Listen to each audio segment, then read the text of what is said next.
I'm ChosenArchitect, and this is All the Mods 9 to the Sky.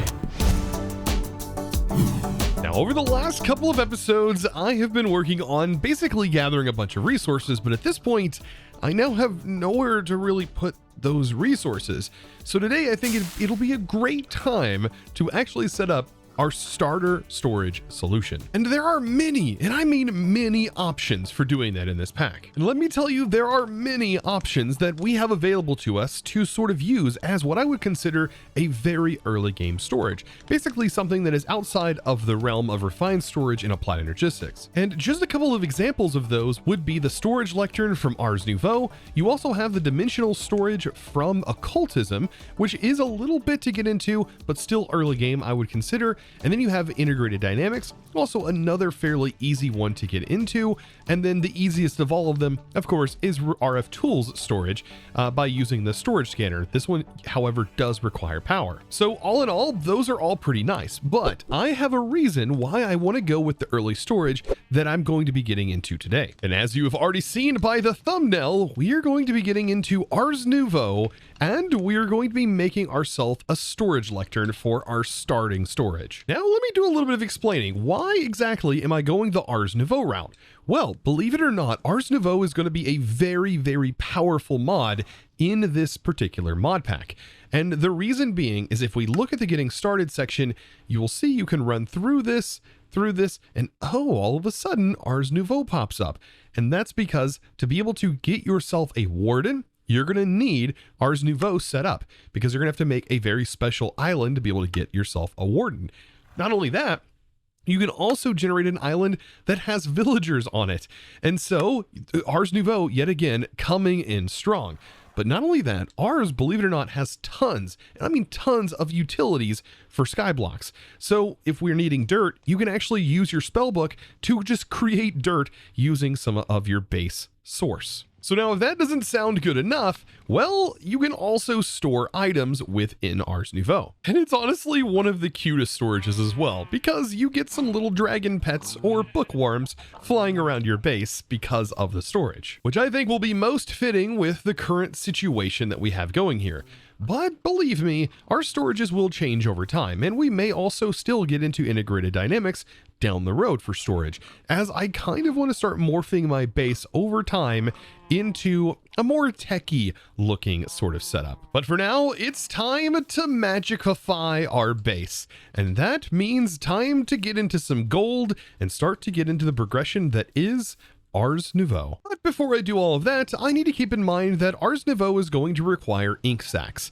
And well, I've devised a plan for getting ink sacs while we start working on this mod. For those ink sacs, we have to sort of keep in mind how squid actually spawn in the world, as that is going to be one of the ways that we can actually get it outside of an aqueous accumulator with fishing. But that also kind of requires an ocean or a river biome. And biome is what's important, because currently we're in a plains biome, but believe it or not, because of Ars, we can actually change the biomes we're in. And so this is just another reason to get into Ars. So I think that's enough explaining on my end. Let's actually dive into the Ars Nouveau mod. So we're going to need to get all of these individual saplings, and I got these by sieving my moss, which we got last episode via the extractor. And I have plenty of moss, and that allowed me to get all of these individual saplings, in which I am going to need to grow. These turn into massive trees, and this is going to be plenty of wood material. I mean, just look at all of this stuff. I mean, it's way more than 64, which is the max that our ore excavator can even mine. So it's a lot. But I think for now, farming at least one tree of each sapling is going to get us by. And the reason I want to do this is because there are actually recipes that require very specific wood types. So some of them require this blazing that you see here. Others require this vexing. So now that I have enough of this, something that I definitely want to recommend is making at least 6 or so of these imbuement chambers. And this is how you actually get started in this mod. So for right now, I'm just going to make 9 of them, and I'm going to place them all down right here. And this is going to work out perfectly because we are going to basically use time for an advantage. So you can either use lapis or amethyst. I think for this, I'll just use amethyst.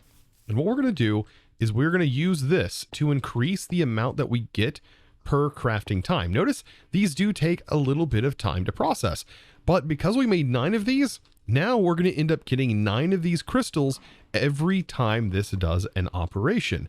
So this is going to be great. And plus we'll end up using these imbuement chambers later on down the road anyways. And this process right here is going to get us one of the most important items in Ars Nouveau, and that is source gems. And I guess while I wait for that to craft up, I should go ahead and make my Spellbook 9000, which can do just about everything. Yes, this is the Spellbook from Ars Nouveau.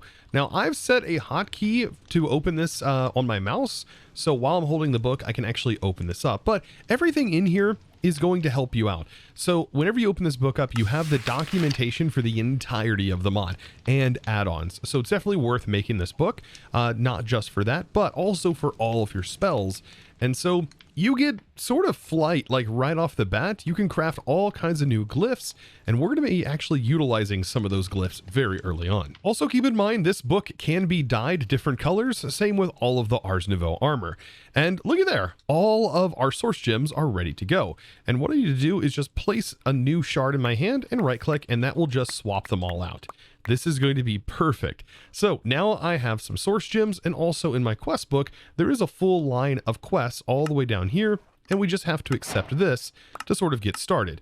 And already I've received a couple of things like potions that will help regenerate my source. We get some more saplings, and we also get some more planks. It even talks about how all of this stuff is set up, which is going to be worth it. We can even get some essence. I don't know if we got source gems on this, but you can actually get some of these essences, which would be really nice if I would have gotten some of those early on. Now, I like to think of the Ars Spellbook as sort of like a computer program. Essentially, you name your computer program, and you have a modifier up here that is going to initiate an action, that it's going to do something, and then you need to tell that thing what it's actually doing.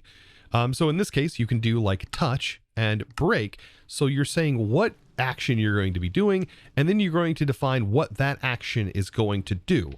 And so in this case, it's going to touch, and then it's going to break. So my assumption would be that this is going to create a break spell. And in that regard, when it is selected on slot 1, and by default, by the way, V opens up a wheel that allows you to select your spells in your book. What it allows you to do is just right click, and notice it just broke that wood instantly. This basically creates an insta-break for most things. And most machines, you can hold down shift and insta-break them basically way faster than a Paxel could ever break anything. But if you break a lot of stuff, notice that my bar is starting to dwindle. And that can be fixed later to where it's nearly infinite, but for right now, it is something we'll have to keep in mind. Now, I know, you're here for the storage, but we are going to get into the storage very, very soon. There's still just a few more things that we have to set up before we can actually get into the storage. And that next step is going to be crafting ourselves some source stone. And source stone is going to be used quite a bit, so might as well make as much of it as you can, and that is one of the major uses for this. But the source stone allows us to make things, for example, like the arcane core and the enchanting apparatus. So all of these things are fundamental for crafting inside of Ars Nouveau. So perfect. Now it says a magic mod mechanic. So now we have our basically in a crafting setup for this mod, and all you have to do is place down the core and the enchanting apparatus on top, and then we just need to make some pedestals, which are also going to be utilized for the imbuement chambers. And believe it or not, the pedestals are one of the more expensive things that you're going to craft. So if we go ahead and go over here, we can place these down like so, or now you can actually turn them into a small version, which I really like. Both of these are going to work, so it doesn't really matter how you set them up. But for right now, I'm going to place them like this, but they can go a couple of blocks away from the enchanter as well. Now, I definitely need to complete my quest because we could get some more source gems, or we could get some essences, which will help us down the road. Now, with all of this set up, we're essentially ready to make our first actual storage lectern. However, we still can't use it yet, but I am going to go ahead and get it crafted up. We just basically have to initiate all of this, the enchanting apparatus and arcane core. Let's go ahead and get those things made. So we just need to place some chests onto the pedestals here. And then last but not least, to make the storage lectern, we just need to click on the middle section with our lectern here. And so this has one of the coolest animations. I love this and the sound. That's so satisfying. And so now I have a storage lectern. But you can't do much with the storage lectern without telling the storage lectern where to link things. And to be able to tell it where to link things, we actually have to make something else. And that is a Dominion wand. And this is going to be used quite a bit in this mod, just requiring a few sticks. It's also used for these starbuckles. So it's a way of basically telling things where to go within the mod. And this one, yet again, so satisfying. Now for my next magic trick, I need to create source. And so to be able to create source, there's a couple of different things you can use. There's these source links, and there's a bunch of them. If we do links, there you go. So we have their agronomic, which will generate source from crops grown, the volcanic, which we can use lava or coal. There's also the alchemical, which I believe generates off of you crafting potions, I think, or from potions. And then there's the vitalic, which whenever you have a mob farm will generate from your mob farm from death. And then the mycelial, which is really cool, which will basically eat like mushrooms and will also eat like source berries and stuff like that from the mod. So there's a couple of different ways. I think for us, the easiest thing for us to make is going to be the volcanic. And that's just going to be a simple, quick, easy way for us to generate a source. And we're going to need that source because that is how we're actually going to get the squid to spawn. And so for this, we are going to need a source jar because it needs a place for it to go. And then we also need a volcanic source link. And this is honestly kind of simple to set up. We just need a fuel source. So we need some lava in some capacity, and then we just need to set it up. So we have our volcanic source link. I have a pedestal, and then I'm going to place my jar next to it. And so by placing my lava here, that then consumes that lava and starts to generate source. And for this ritual that we are about to do, we're going to need an entire full jar of source, because believe it or not, we're going to be generating an entirely new island. So now with the source jar full and also a ritual brazier created, we can now make custom islands. And there's a bunch of them to choose from, by the way, but the one that I am most interested in is the cascading one, as this one will actually generate an ocean biome. And there are several of them that can actually change into all kinds of different biomes. And even if the ocean biome we generate right now, we want to change later, we can do that. There's actually one that will generate plains biomes, it'll generate desert biomes, and all kinds of different ones. So how exactly is this going to work? Well, first of all, we need to make the cascading ritual, and then we just need to grab our source jar, just like so. And then it is recommended to build at least 14 blocks out. So let's go 1, 2, 3, 4, 5, 6, 7, counting with Chosen, 8, 9, 10, 11, 12, 13, 14. And this is what it recommends. So I'm going to place it on the 15th block right here. And this is actually where the ritual brazier is going to go. So by placing that right here and then placing the source jar next to it, we can activate this ritual. And this is going to summon an entirely new island. And I hope you're ready for this, because as soon as I right click this and activate it, there it goes, generating with all of that dirt. So much dirt, by the way. And there goes the ocean. Notice our biome has changed. This adds in coral, all kinds of cool stuff. But the big part is that this is changing our biome. And this allows us to actually farm squid and also many other things as well. Oh boy. And here it goes. Completely level, by the way, and flush with this. And we get a bunch of cascading trees, some ready to go sugarcane. Oh, this is fantastic. And this is a way you can get access to these, what are they called? Fruit. These fruit that you can get on these trees. Oh, it's just fantastic. And there we go. So that ritual used up an entire source jar, and now we have an ocean biome. But how exactly am I going to farm squid from this ocean biome? Well, that's where this is going to come into play, because this actually spreads water out all over the sides.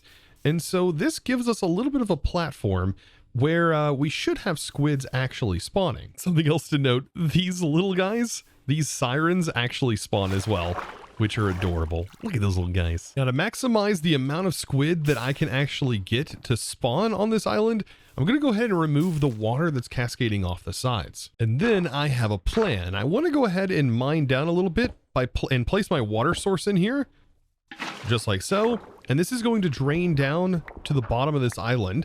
and it should start generating like this. Now, there's a very specific Y level that I have to maintain in order for squids to potentially spawn. And that Y level is between Y level 50 and 63, which is where they should potentially spawn at. And what's going to happen is they are going to fall all the way down. And if they spawn at those levels, if I build at like Y level 45, I can kind of make a little platform that they will basically spawn on or not spawn on, but fall onto and will kind of suffocate. And I'm sure other fish will also do this. So if I go ahead and get this placed in, we should probably start seeing that happening almost immediately after getting this up in place. Now I'm going to use a collector from Zycraft. And if I place this collector here, it should just pick up things that just fall into the world and go right into the inventory. And so now keep in mind, I am going to have to be a little bit away from this area in order for them to spawn, but we only need one squid ink, because as soon as we have one, we can actually EMC it, which is going to be fantastic. It's just one of those things that is a little bit harder to obtain, but is going to be well worth it once we do get it. And believe it or not, that didn't take very long at all. I was actually standing over here on the edge and was monitoring this. And look, we already have one, and it drops tentacles, apparently, calamari, and it also drops ink sacs. Very nice. So with that complete, I can go ahead and close this back up, and I won't have to worry about this thing anymore.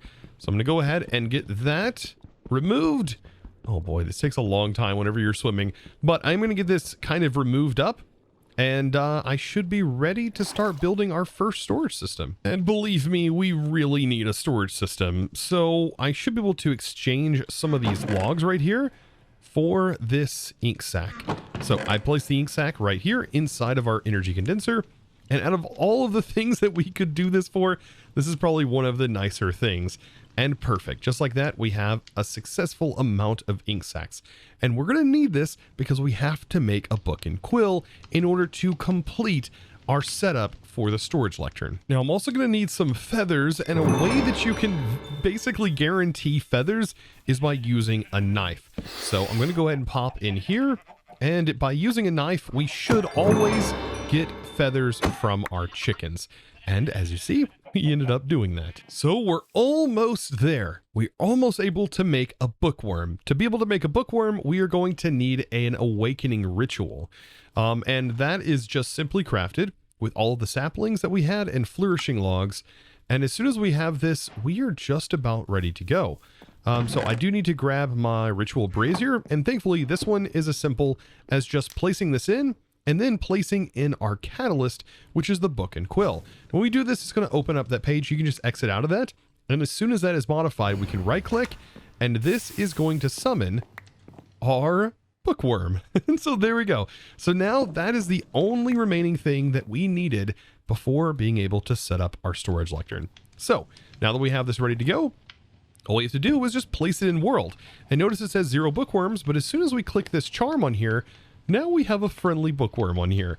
And this is where that wand is really going to come into play. So with Dominion Wand in hand, all I have to do now is, I believe, shift right click on the inventory and then right click to set the book, set the lectern to the storage. And so by doing this, I now can see all of the items that are in this chest. And we can do this up to 8 inventories. So I can click by shift right clicking and right clicking that, and then add the containers just like so. So all of these containers are added like this, and now all of my inventories are stored inside of here. Now, to be able to see what inventories I have connected, I can just right click and notice it is going to show me all of the inventories it's currently connected to. And you can right click again to turn that display off. But inside here, ooh, this is nice. This is very much like refined storage. It is very bright, but you can extend your inventory here to be able to see your items more efficiently. You can change your sorting mode. You can sort by amount, which I typically like to have it sort by amount. And then you have your other information here.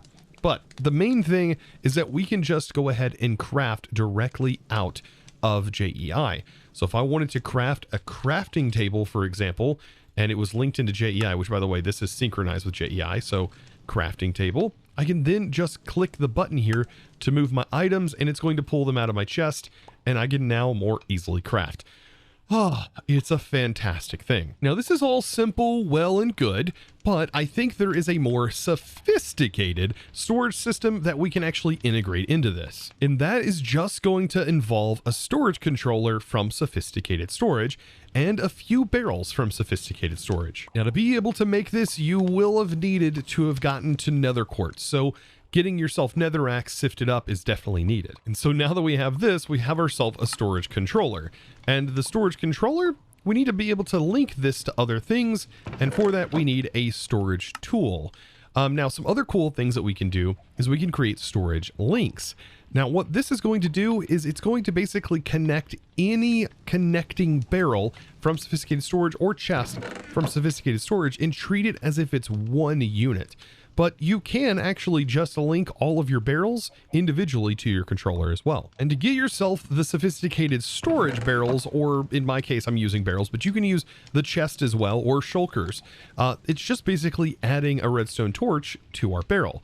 And in doing so, this gives us the ability to upgrade them into, for example, iron barrels, which have a bit more space than your typical barrel, turning this essentially into a double chest. And of course, upgrading these to gold and so on, they get significantly larger, which is definitely going to be great as an extension to our current storage. So now to show you how this is going to work. So basically, I have 8 individual storages that I can essentially turn into one storage that our Bookworm is going to be connected to, only utilizing 1 storage worth of inventory.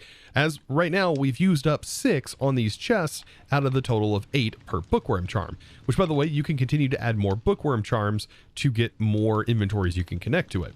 But let me show you this way of doing it. So I can go ahead and add these barrels. I'm going to place them on the wall. And you know what? This would be probably a good time to have my balloon on a stick. So that way we can sort of just fly around here to place these in. But what I want to do is I want to place them just like so on the wall. 4 on this side, and we can do 4 on this side. Like so. It looks beautiful, right? It's not symmetrical. Doesn't have to be.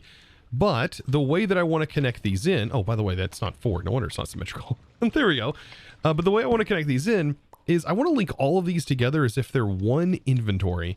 And I could just connect all of them with the storage, but I want to show you how this works. This basically, the storage link is going to treat now all these barrels connected as if they were one inventory, which is pretty darn cool. And then I can connect in my storage controller, which can go right here in the wall. I'm going to actually place this directly in the wall. And then all I have to do is shift right click to select this as the controller I'm going to be playing with. And then I just need to right click to link this to both of these sides. And so now all of these inventories are linked up to this controller. And then we get to do the magic, right? We just basically need to shift right click this to set that as an inventory and right click that to add it. And now all of these inventories are connected into this one inventory. Now, hopefully you weren't playing a drinking game for every time I've said inventory, because you would probably be, well, deceased at this point. But in all fairness, this is a very easy way early game of getting your storages up and running and having access to be able to craft. And it is one of the best, in my opinion, early game storage solutions. And not to mention, it also allowed us to get a nice start within Ars. And it's going to be well needed, especially for all of these cool biome changing islands. And so now that I have a storage, you might know what that means. If you've watched my videos, you may understand that now that we have a storage system up and running, building can commence. And oh boy, is it going to very, very soon. But before I go any further, we still have one more thing left to do. How about wireless access to this storage? Because we can actually do that as well. Well, it's kind of wireless. It's sort of like a spell-based wireless access. And all we're going to need is a scribes table in order to get started with this. And the scribes table is what's going to technically help us progress a little bit further. I'm actually going to swap this out in exchange for this table. And the cool thing is this should be able to pull items out of this dark oak cabinet. Do you know what? It would be better if it was a little bit closer to this because, well, in that case, it can actually pull directly out of our lectern. So you know what? I'm going to do that instead. So I'm going to place this over here and I should be able to now, get that table right here. So now what we're going to be doing is basically creating a spell that can interact And this is where we actually craft all of our spells that go into our spell book. So by default, we get these base 2, but we can actually get more than this. All I have to do is simply right click on here and we can see the tons and tons and tons of different glyphs that we can create for different tiers. For example, right now we're in a tier 1 spell book, so we can only craft these tier 1 spells, but that's okay because all of the spells that we need for this are actually contained in tier 1. One of those being interact. Now this is going to require manipulation essence, and as of right now, I do not have manipulation essence, and it's also going to require some other ingredients that we don't have currently in here, but it also requires XP.